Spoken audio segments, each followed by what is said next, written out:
오늘 본문은 예레미야 17장 5절로 11절 말씀인데, 오늘 이 본문 전에 1절에서부터 4절에서는 우상을 믿어 너희들은 필히 가나안 땅에서 쫓겨날 것이라고 그렇게 말씀을 하고 계시는 거예요. 우상을 믿었다는 거예요. 우상을. 응? 이게 우상이라는 게 이게 참 묘한 거야. 묘한 거. 무형적이든 유형적이든, 그러니까 보여지든 안 보여지든 간에 어떤 형상이 있단 말이에요. 우리는 형상. 보여지는 것은 어떤 물질로서의 형상이 있잖아. 응? 지금 집사님도 얼굴이 있잖아. 몸이 있잖아. 이렇게 보여지는 형상이 있고, 그 다음에 무형적인 것은 뭐냐면 집사님이 가지고 있는 생각, 마음, 이런 것들은 우리 눈에 안 보이잖아. 그런데 그게 있다는 거야. 그 안에. 예? 정신이 있고 마음이 있고 영적인 게 있고 있다라는 거야. 근데 우상이라는 건 뭐냐면 하나님께서 우리를 지으셨잖아요. 지으셨는데 하나님의 영적인 하나님을 믿는 것이 아니라 유형적이 됐든 무형적이 됐든 사람들의 정신이나 사람들의 어떤 능력, 사람들의 어떤 권세, 예? 뭐 군대가 많으면 군대가 많은 강력한 그런 것들을 믿는 것. 오늘 이제 본문 말씀은 이것을 우상에 빗대어서 이렇게 얘기를 하는 거예요.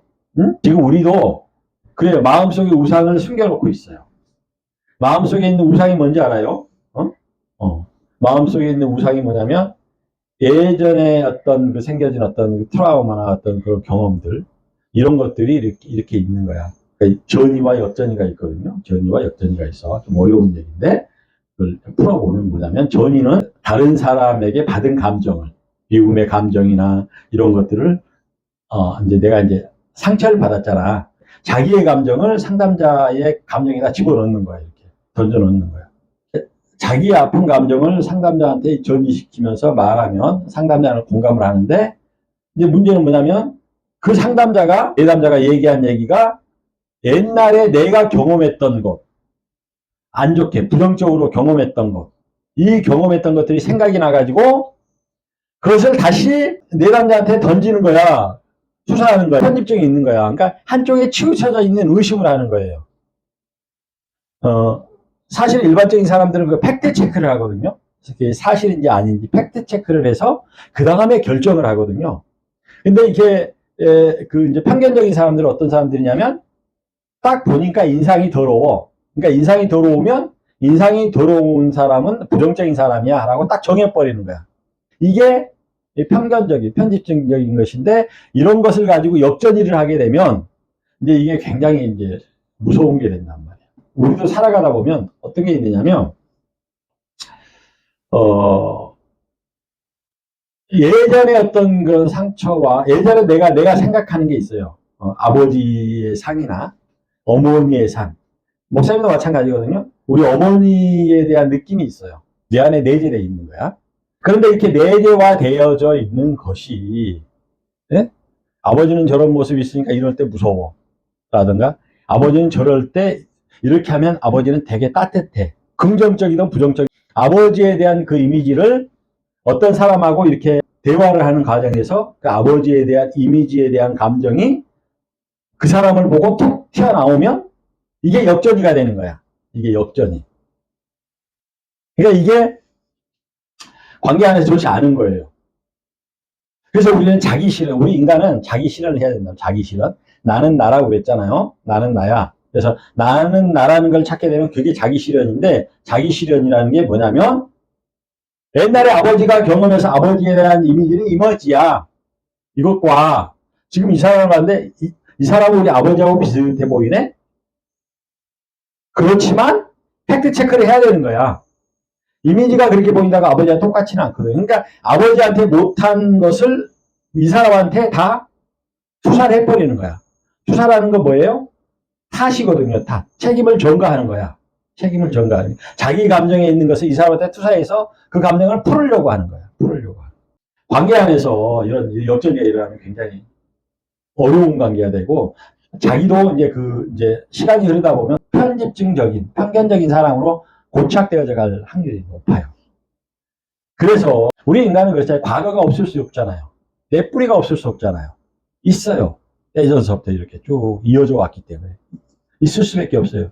그래서 우리가 살아가면서 자기 성장을 이루고 자기를 객관화하고 나는 나야 내 인생을 살고 내 인생 안에서 예를 들어서 얘기하는 거야. 아버지와 친구들과 이제 1대1로 관계를 하는 거야. 관계. 그 사람의 어떤 그 영향분을 받아서 내가 어떤 사람과 관계를 하는 것이 아니라 그냥 아버지는 아버지고 나는 나야. 그리고 나는 이 사람과 이 아버지와 아니면 어머니와 닮은 사람하고 내가 이 사람하고 지금 대화를 하고 있는 거야. 이거 그러니까 상황인식, 현재의 그 상황을 인식하는 것이 굉장히 중요하다. 그래서 이게 굉장히 중요하다는 거예요. 이 상황인식이라는 걸 자기 객관화했다라는 얘기예요. 모든 문제를 새롭게 체크를 해요. 모든 문제점을 어떤 그런 그 편견적인 어떤 것을 가져와서 보는 것이 아니라 지금 현장 팩트만 가지고 내 느낌을 새롭게 정립하는 거예요. 새로운 이미지로 그 사람에 대한 이미지는 전의 걸로가 아니라 지금 현재 것으로 그 사람에 대한 이미지를 만들어 간다는 거죠. 이랬을 때 관계가 굉장히 좋아지는 거예요. 이렇게 하나님께 의뢰하는 사람들은 나는 우리 아버지의 자식이고 우리 어머니의 자식이지만 나는 더 궁극적인 하나님의 자녀야 라는 것을 찾아야 돼요. 그래야지 하나님께 의뢰를 하고요. 예를 들어서 아버지와 어머니에 대한 그 경험들을 이걸 객관화할 수가 있어요. 그거는 그거고 이거는 이거야. 내가 이 세상에 온 것은 하나님께서 나를 이 땅에 보내신 내 목적을 찾는 거야. 그게 그 내 목적에 대한 그 역할 정체성이라고 하는 건데 그게 역할 정체성인가? 나는 우리 아버지의 아들로서의 역할이야. 우리 아버지를 만났을 때. 나는 우리 엄마를 만났을 때 우리 엄마의 아들이야. 딸이야. 라고 그렇게 역할로서.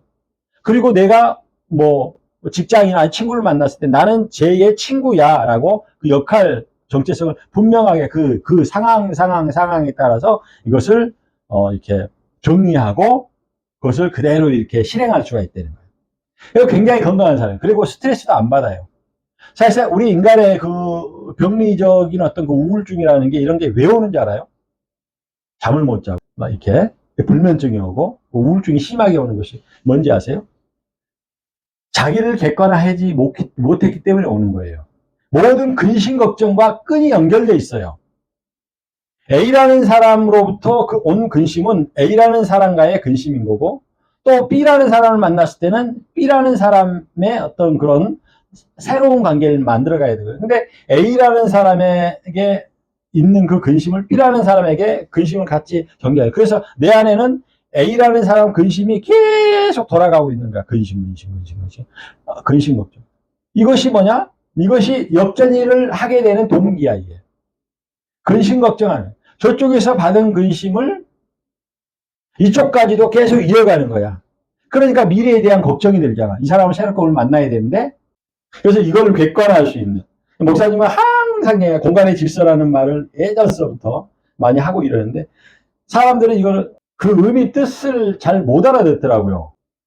역전이에는 자기 객관화가 완전히 답이거든요. 자기를 객관화하는 거예요.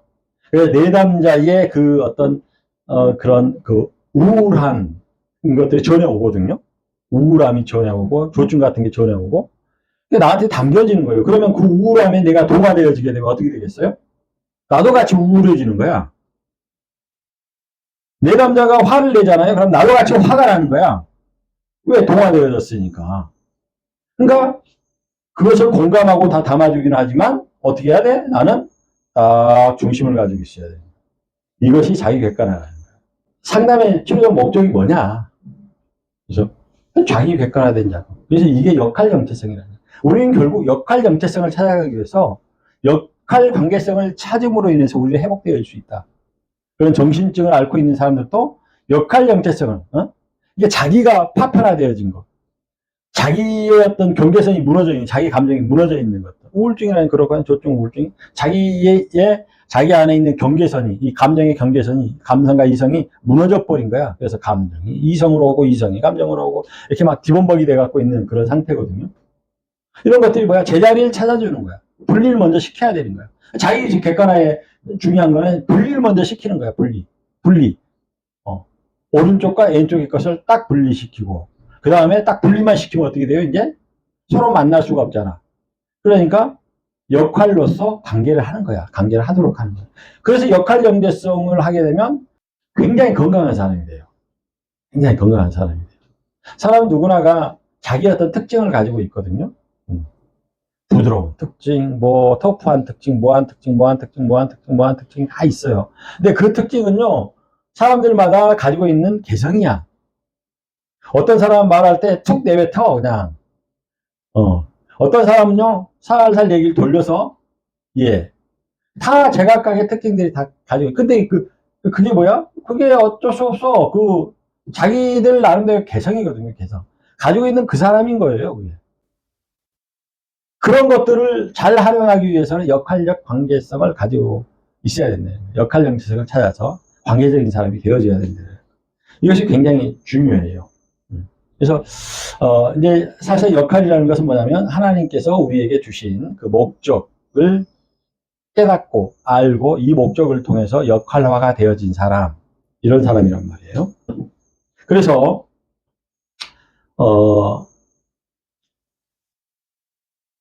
일반적인 원리로는 사람을 믿고 의지하여 따르면 저주가 임하고, 구원의 원리가 또 있어요. 이 구원의 원리로는 하나님을 믿고 의뢰하면, 하나님께 의뢰하면 축복이 있을 거라고 이렇게 대조적으로 오늘 말씀을 하신 거예요.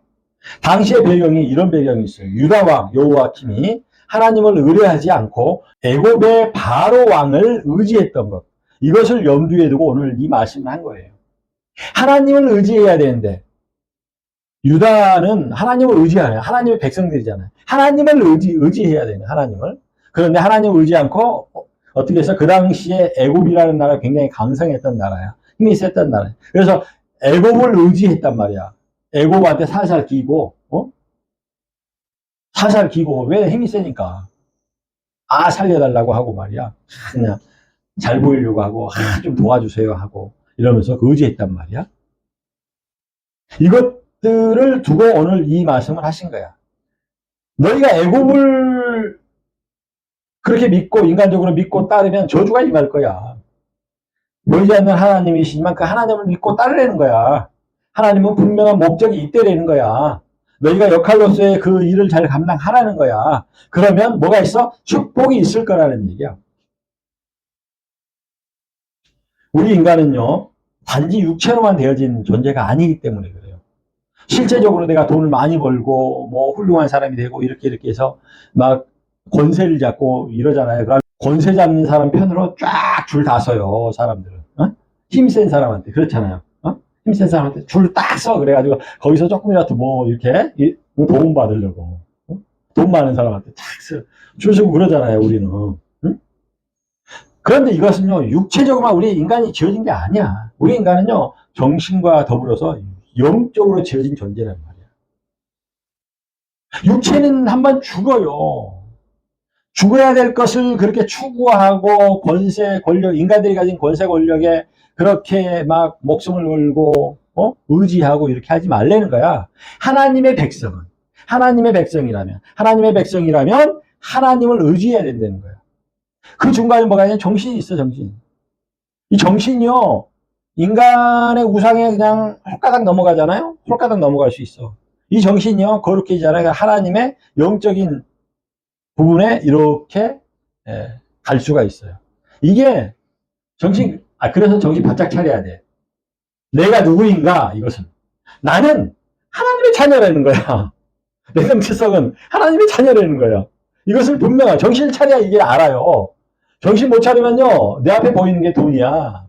내 앞에 보이는 게 권력이야. 내 앞에 보이는 게 근심 걱정이야. 그래, 근심 걱정을 붙잡는 거야. 돈을 붙잡는 거야. 이런 것들을 붙잡는 거야. 우리는 세상을 살아가기 위해서 육신을 가지고 살아가기 때문에 돈도 필요하고 권력도 필요하고 다 필요해요. 그러나 그 근원적인 것은 하나님께 있다라는 거야. 그래서 하나님을 의뢰함으로 하나님께서 이렇게 사람을 만나시게 해주거든요. 하나님께서 인도하시는 대로 따라가는 거예요. 그것이 진짜 믿음이라는 거예요. 그것이. 그래서 이 예로 이제 뭐냐면 다윗 왕은요 인간의 육체적 정신적 한계에 부딪혔어요. 그래서요 사실은요 많은 범죄를 저질러요. 어? 육체적인 어떤 혈기적인 어떤 정적인 부분에서 남의 막 아내도 빼앗기도 하고 말이죠. 그런 범죄를 많이 저질렀지만 그럼에도 불구하고 다윗은 하나님께 복을 받았던 사람이야. 우리 인간은 육체적인 그런 한계가 있어서 어떤 그런 잘못된 것들을 할 수도 있지만 그럼에도 불구하고 늘 하나님을 찾고 하나님을 붙잡고 하나님을 꽤 의뢰하는 사람. 이것이 다윗이었다. 다윗은 그래서 많은 복을 받았어요. 인간으로서는 그 자식들에게 의해서 막 그 권력 찬탈을 위해서 막 그 영모도 일어나고 이랬지만 압살롬이 다윗의 왕권을 차지하려고 아버지에게 칼을 갖다 딱 들이대잖아요. 다윗이 도망가는 거야. 그 처참한 거야. 자식에게 배신당해서 쫓겨나는 그 왕, 도망가는 그 왕. 그럼에도 불구하고 하나님은 하나님을 의뢰한 다윗은 하나님으로부터는 복을 받은 자이다. 그거예요. 그래서 다윗은 이렇게 고백을 하는 거예요. 사무엘하 22장 2절로 3절에서 보면 오늘 제가 처음에 기원했던 말씀인데 여호와는 나의 반석이요 나의 요새시요 나를 위하여 건지시는 자시요 내가 피할 나의 반석의 하나님이시요 나의 방패시요 나의 구원의 뿌리시요 나의 높은 망대시요 그에게 피할 나의 피난처이시요 나의 구원자이시라 나를 폭력에서 구원하셨더라 라고 그렇게 노래를 해요. 또 시편 23편 1절에서 뭐라고 노래를 하느냐면 여호와는 나의 목자시니 내게 부족함이 없으리로다. 이렇게 하나님만 의뢰하는 거예요. 하나님만 찾는 거예요. 다윗이 인생을 깊게 더 살아보고 하니까 하나님밖에 없더라는 거야. 솔직하게 얘기해서 부모도 하나님과 비교할 대상이 아니라는 거예요. 자식도 하나님과 비교할 대상이 아니라는 거야. 그 차원 자체가 다른 거야. 비교할 대상이 아니라는 거야. 내 아버지도 하나님의 자녀이고 나도 하나님의 자녀이고 내 자식도 하나님의 자녀이고 이러한 정체성을 분명하게 찾는 것이 중요해요. 그렇다고 우리는 왜 인간의 권력보다 하나님의 권세를 더 믿어야 할까요? 믿고 있을까요, 우리는? 왜 우리 인간들은 그렇게만 살려고 그래? 사실 오늘 본문에서와 같이 인간의 권력은 사막의 떨기나무와 같기 때문에 그래요. 그래서 저주가 있다는 거예요. 사막의 떨기나무에는요, 좋은 일이 오는 것을 보지 못하게 해요. 광야, 건조한 곳에 살아요. 건건한 땅에 살아요. 사람이 살지 않는 땅에 사는 게 사막의 떨기나무예요. 그래서 모세가 하나님을 만나잖아요. 거룩한 땅에서 하나님을 만나거든요. 사막에 산 올라갔는데 그 사막 같은 곳에서 떨기나무가 불에 타고 있는데 이 떨기나무는 원래 물이 없으니까 물이 많지 않으니까 바짝 말라 있잖아요. 그래서 불을 타면 휘까닥 타고 휘까닥 꺼져버려야 되는 거야. 그런데 이 불이 안 꺼지고 있는 거야. 하나님의 구원은 이러한 사막의 떨기나무와 같은 인간에게도 구원의 손길을 내밀고 하나님은 구원의 손길을 내밀고 계시지만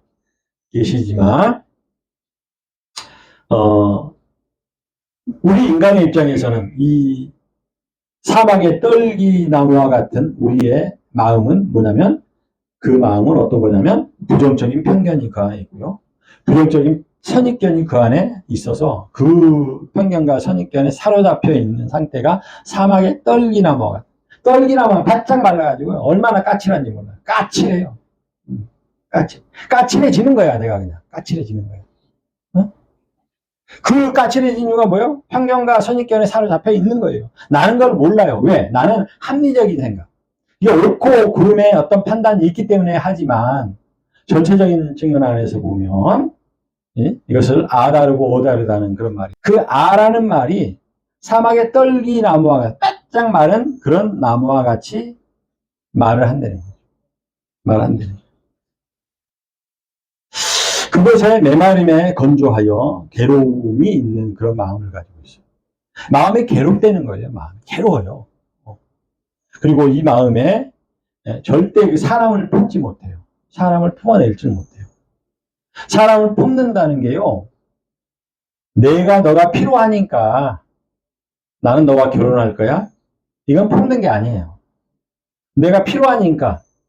근데 결혼하고 나면요. 굉장히 문제가 돼요. 왜? 품은 사람이 내 마음에 들어온 사람이 아니기 때문에. 내 마음에 들어올 수가 없어요. 사막의 떨기나무처럼 그 바짝 말라가지고 가시가 있는데, 그 안에 어떻게 다른 사람이 들어와요? 들어올 수가 없는 거예요. 들어가면 아파가지고 죽어요, 그 사람.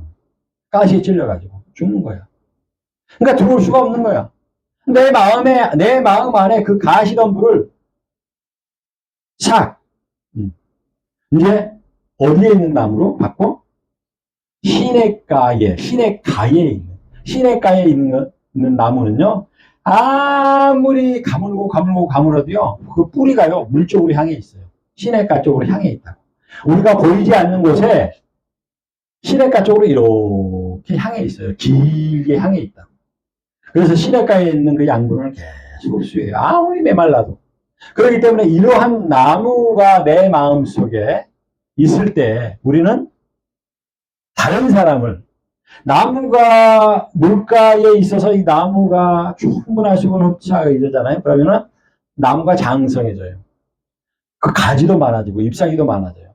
그곳에는요 가까스의 새들이 날라와서 그곳에서 짹짹짹짹 하면서 쉬는 거야. 놀이터가 되는 거야. 우리는 우리 마음속에 누군가가 와서 이곳에서 놀이터가 될 수 있도록 해야 되는 거야. 그러기 위해서는 시냇가에 심겨진 나무와 같은 마음을 내 안에 심어야 되는 거예요. 사막의 떨기나무와 같은 가시나무새가 있잖아요. 가시나무새가 얼마나 슬픈지 아세요? 간절히 너무 외로워요. 너무 외로운 거야. 내 안에 가시가 있으면 아무도 찾아와 주질 않아. 왜? 찾아오면 그 사람을 아프게 하는 거야. 그러니까 나도 내가 아파 죽겠어 이러면서 아프니까 소리 지르거든요. 아프니까 가시가 되거든요. 그런데 그 안에 온 사람도 그 가시 때문에 또 아픈 거야. 같이 아픈 거야. 저렇게 평생 남을 아프게 하고 자기도 아프면서 살았던 사람은 세상에서 그렇게 흔적도 없이 아무도 찾아오지 않았으니까 그 장례식장에 그냥 아무에게도 기억이 안 되고 아무에게도 그냥 모르게 저 흔적도 없이 사라지는 것이 맞는가. 그런데 저분이 저렇게 아파하고 고통스러워 했을 때 이 세상에 뭐를 남겼지? 라는 생각을 했을 때 그분이 남긴 게 엄청나게 고귀한 것들이거든요. 아프다고 소리 지를 때 그 아프다고 소리 지르는 거에 엄청난 인간의 진솔함이 있거든요. 인간의 진솔함이 그 안에 묻어져 있는 거예요. 아프다는 소리를 못 들어줄 뿐인 거지. 정말로 그 목소리를 듣는 사람은. 이제 저는 그 얘기를 들었잖아요. 그 목소리를 들었어요. 진솔한 목소리를 들었어요. 아프다고 나를 괴롭히고 힘들게 하고 하지만 그 목소리에 나 아파 하면서 아프다고 소리 지르는 것. 그것들을 통해서 제가 내 이론도 발전시키고 했던 거예요. 이론을 발전시키지 않으면 안 되는 이유가 바로 여기에 있는 거예요. 그분들이 고통받고 힘들어했던 것들, 소리 질렀던 것들이 그냥 허공에 묻혀버리는 거예요. 없어져 버리는 거예요. 그분들에게 조금이라도 더 뭔가 남기고자 한다면 이런 것들이 구초가 돼야 됩니다. 그분들이 가치예요. 그분들의 진솔함이에요. 그분들은 진솔함을 남긴 거예요. 그 진솔함을 그냥 허공에 날려버릴 수가 없었어요. 마지막 말씀에 보면 그래요. 이 만물 중에 가장 부패한 것이 마음이라고 이렇게 얘기해요. 마음. 부패한 것이. 하나님을 만나지 못하면 부패해져요. 가시질로. 자기는 못 느끼지만 우울한 마음, 조증적인 마음, 뭐 별별 것들이 다 생겨요. 제각각 다르게 생기죠. 근데 자기는 모르는 거예요. 이 부패한 그 마음. 가장 부패한 것이 마음인데 이러한 부패한 마음을 하나님께서 감찰하신다는 거예요. 감찰. 그래서 오늘 마지막 말씀에 그런 말씀 하시는 거예요. 그래서 심장을 살핀다라는 그런 뜻이 뭐냐면 열정적인 그 사람의 의도를 감찰하신다. 살핀다는 거예요. 테이블을 시험하신다라는 것은, 테이블이라는 것은 그 깊은 마음의 시면을 얘기해요. 시면. 깊은 마음을 어떻게 해요? 시험하신다는 거예요. 진짜를 시험하신다는 거야. 너의 진짜. 응? 네가 아무리 진짜라고 그래봐야 나도 나한테 속을 수가 있어서 진짜인지 모르는 거예요.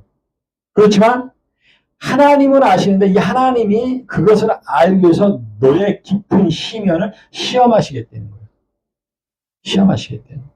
그래서 우리는 하나님께 의뢰하는, 이 시험에 합격하지 않으면요, 하나님의 시험에 합격하지 않으면 하나님을 의뢰하지 못해요.